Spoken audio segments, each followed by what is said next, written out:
কৃষ্ণ আমাকে কদিন ধরে রাজীব সরকার কমেন্ট করে জানাচ্ছ কিভাবে মানে নৃসিংহ কবচটা তুলসী মালায় লাগানো হবে। এই দেখো আমি একটা তুলসী মালা নিয়েছি, তার মধ্যে কিন্তু নৃসিংহ কবচ আমি ঢুকিয়ে দিয়েছি। কিন্তু আমরা যদি যে আমি গোলায় যেমন 3টে পরে আছি, যদি 3টে মালায় যদি পড়তে চাও, ওটা কিন্তু যারা তৈরি করে মানে তুলসী মালা ওখান থেকে যদি তুমি তৈরি করার জায়গাতে যদি নৃসিংহ কবচটা দিয়ে দাও, ওরা কিন্তু রেডিমেড সুন্দরভাবে তোমার লাগিয়ে দেবে। কিন্তু আর বাড়িতে যদি হরো কিন্তু এগুলো ছোট থাকে, মানে 3টেই প্যাঁচ তোমার ঢুকবে না।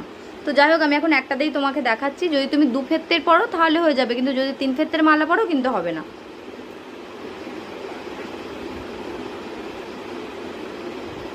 তো এই দেখো আমি এখন পরেছি, এটা হচ্ছে 3 ফেত্তের, কিন্তু এমন হবে। এই দুটো কিন্তু কাঠি ঢুকবে না, এই একটাই থাকবে সিঙ্গেল। তো এইভাবে পড়ালাম, অনেকদিন ধরে ভিডিওটা